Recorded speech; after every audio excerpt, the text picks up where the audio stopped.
cuarta. Qué malo, ¿eh? Sí, ahí la huerta valenciana.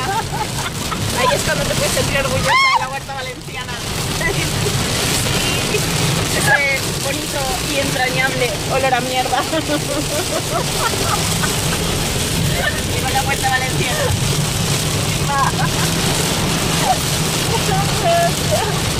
Madre mía. Es que si no digo tonterías me pongo más nerviosa. Porque mira esto, vamos al infierno. Míralo.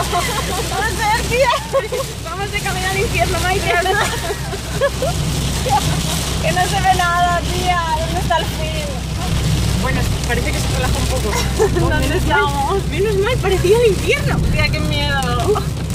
Hombre, gran tercera. No te digo más. Bueno, vuelta un poco al infierno. Prepárate que vamos a Mordor. Qué divertida, es broma, my tío. Sí. Y ha habido un momento ultra crítico. Y eso es lo que llaman luces rojas. ¿Qué es eso? Yo me estaba fijando en las luces rojas del de ahora, pero ya las hemos ido, voy a coger al siguiente. Ay.